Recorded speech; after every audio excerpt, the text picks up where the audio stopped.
আবার আসলাম আমি আপনাদের মাঝে এই পাখিকে নিয়ে। যেহেতু বলছি যে এর সব ইনফরমেশন দিব, তো আমি সব ইনফরমেশন দিয়েই আমার মানে শান্তি হবে। তো আগের ভিডিওতে বলছিলাম হইলো যে এরা ডিম দেয় হইলো 8 থেকে 13টা। তো 8 থেকে এই ইউটিউব বাচ্চা আপনার যদি বাজেট কম থাকে, এটা কিন্তু দামও খুব কম। হয়তো আপনি পাখি দুইটা হইলো 500 থেকে 800 টাকার বা 1000 টাকা, হাইয়েস্ট যদি হয় তাহলে 1000 টাকার মধ্যেই পেয়ে যাবেন। এর বেশি কিন্তু যাবেন না, এটা আমি গ্যারান্টি দিচ্ছি। আর আমাদের কাছ থেকে যদি নেন তাহলে আপনারা আরও কম দামে পাবেন। তো আপনার যদি আপনাদের বাজেট কম হয় তাহলে এক জোড়া নিয়ে আসবেন। এক জোড়া নিয়ে আসলে যদি 13টা ডিম দেয়, আর আল্লাহর রহমতে যদি আপনি 13টার মধ্যে যদি 8 থেকে 10টা বা যদি আপনার 7-8টাও ফোটে, আপনি কোথায় লস? আপনার তখন জায়গা থাকবে না। এটা 13টা ডিম দিবে এবং এইভাবে বাচ্চা ফুটাবে। তো যদি 8 থেকে 10টা বাচ্চা আপনার বাসে বা টেকে, তাহলে আপনার কি লস আছে কোথাও? দেখেন, আপনার যাদের বাজেট নাই বা কম বাজেটের মধ্যে এগুলো কোথায় এসেছে, এত সৌন্দর্য বা আপনার শখ পূরণ হচ্ছে, পাখি বুঝতেছি। আর একদিক দিয়ে আপনার লাভও হচ্ছে যে কিছুদিনের মধ্যে ডিম দিচ্ছে, তাও এতগুলো ডিম দিচ্ছে।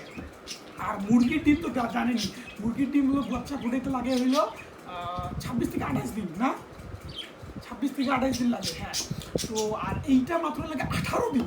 ভাবছেন একটা পাচ্ছেন একটু পাখি থেকে কতগুলো ডিম, তার মধ্যে এইটা আমাদের শুধু 18 দিনেই আপনার বাচ্চা পাচ্ছেন।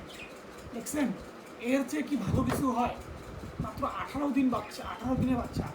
তো শুধু এইটা বাচ্চা আমি তো বললাম, কিন্তু আবার বলছি আমি যে এটা আনলেন, আনি এইভাবে দিলেন, তারপরে আপনার বাচ্চা আশা করবেন, এইটা কিন্তু হবে না। আপনাকে বাচ্চা নিতে গেলে অবশ্যই এদের টেক কেয়ার করতে হবে। টেক কেয়ার না হলে কিন্তু বাচ্চা আসবে না। তো টেক কেয়ার অবশ্যই করতে হবে। তো টেক কেয়ার কী কী করতে হবে আগে বলে দিচ্ছি। যেমন এইরকম একটা খাঁচা লাগবে, খাঁচা এইরকম এই সাইজে লাগবে। ছোটো হলে কিন্তু এইবার ব্যাঙ আপনি দিতে পারবেন না। তো আমার আগে একটা ছোটো খাঁচা ছিল, ওইখানে কিন্তু অনেক প্রবলেম হয়েছিল। তারপর আমি এই খাঁচায় শিফট করছি এবং ব্যাঙ এইখানে লাগাইছি। তো এই সাইজের একটা খাঁচা নেবেন। তারপরে যে একটা, দুইটা, এই যে একটা, তিনটা দেখা যায়, পটগুলো দেখা যায়।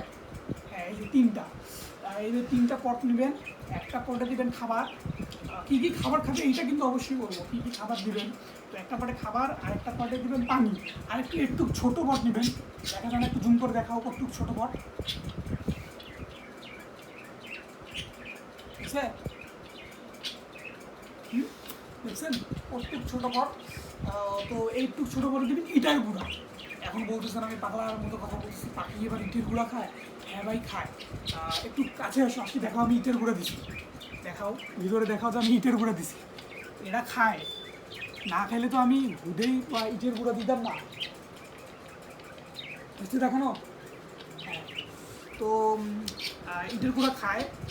দেখছেন তো অবশ্যই যে ইটের গুঁড়া খায় না। এবার ইটের গুঁড়া দিবেন। তো তিনটা, একটা হইলো আপনার খাবার, একটা পানি, আর একটা হইলো ইটের গুঁড়া।